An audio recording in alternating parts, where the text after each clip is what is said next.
I'll attend to your requirements in the morning. In the meantime, sleep well.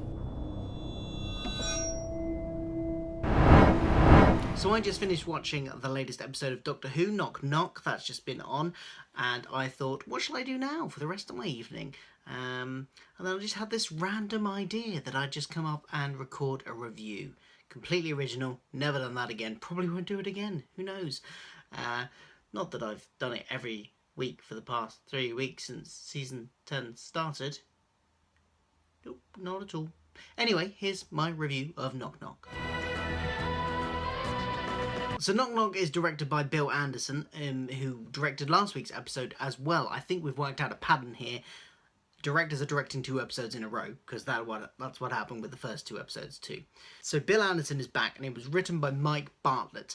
Now, Mike Bartlett hasn't written for Doctor Who before, but I know of his work through... He does a lot of stuff in radio drama, which is an area I used to work in. So I came across him quite a few times for that. You might have heard of some of his more recent television work. He wrote the award-winning TV show Dr. Foster as well, which I think was last year, or was it the year before? Can't remember now. But he has written lots of TV and lots of radio drama. And he is a great writer, but it's his first foray into Doctor Who. In this episode, Bill is moving into student digs with some of her friends. She's seemingly now no longer she's probably a student now. The Doctor has enrolled her. It's all good. She is a student. And she's got student friends now, and they're all moving in together. And they find this rather creepy old house that is really cheap and probably too good to be true. And it is. Too good to be true. Oh yeah, and it has a really creepy landlord as well. Didn't hear you come in. For a man such as myself, discretion is second nature. So, a gathering. You're all here. No, except one. It's this big gothic thing, lots of creeping floorboards, lots of random knocking noises, and eventually people start to go missing. The group start getting picked off one by one. Luckily, the Doctor is there as well. He's barging into Bill's life where she doesn't really want him, but he did help her move. And now he's sticking around because he thinks something strange is going on. And when the Doctor thinks something strange is going on, there probably is something strange going on. So he sticks around, which is lucky for everyone, really, because he eventually discovers what's going on. And it turns out that the landlord has been using these alien lice creatures to preserve his dying mother from 70 years ago. When he was a little boy, he did this. And since then, he has to feed the lice humans every 20 years or so. And he's been doing that ever since. What did I like about it? Well, let's start from the top. I had mixed feelings about the opening scene. I liked some of it. I didn't like some other bits of the pre-credits scene. The bit I liked was the little light relief bit before we got into the creepiness. The searching for a house scene. The going around looking at all the student digs that I'm sure a lot of us can relate to. I moved house every single year of uni and did a lot of looking around houses. You know, there are some bad student houses out there. Admittedly, didn't have any bugs try to kill me in mine. Did have some rather creepy silver fish things in the kitchen cupboards in one house, but they weren't aliens, I don't think. So that was a fun little bit before we got into the creepiness. Talking of the creepiness, the atmosphere in this episode was brilliant. The mood was perfectly set and maintained throughout the whole thing, and I think it was probably the creepiest and scariest episode we've had since Blink, and it worked really well. It was nice to have that, you know, you can imagine younger kids hiding behind their pillows, hiding behind, you know, the infamous sofa. If your sofa's not up against a wall, then this is the episode to do it in this season, and it worked really well. It was nice to have that kind of creepiness in it. I think a large part of that was down to David Suchet, who was fantastic, as he is in most stuff.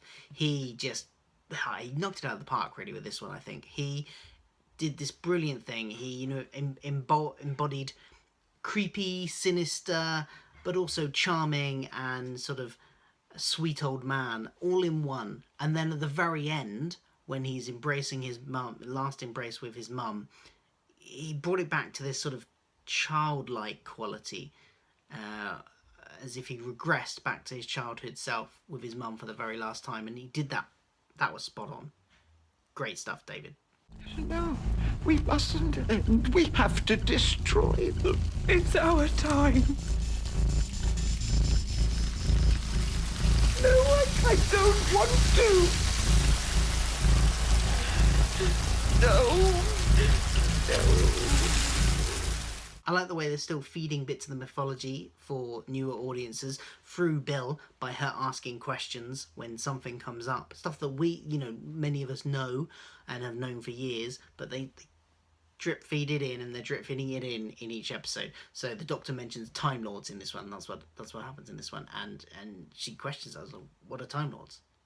And she gets the explanation what Time Lords are, and that was nice. And there was a brief mention of regeneration, but the Doctor brushed that aside, ready for another time. There was some nice callbacks to the history of the show, including Bill referring to the Doctor as Grandad to start with, as a kind of cover for why he's there and helping her move in, and he doesn't like that because he doesn't think he's old enough to be a grandad, so he suggests father instead, and then she calls him, from that point on, she calls him grandfather, which, as everyone will know, is what Susan, his actual granddaughter, used to call him.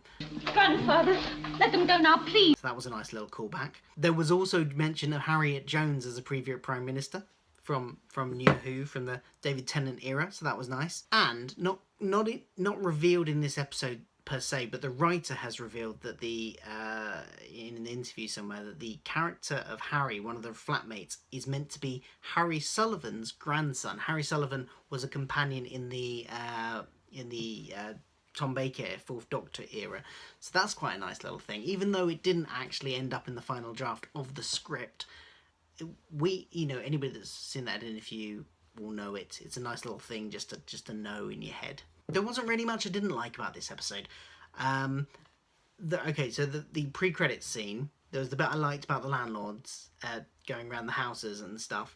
But then there was this, once they'd moved into the creepy house and the first death, and I thought that was very cliched. The guy goes into his room, and then you hear a kind of like, no, don't do that, no.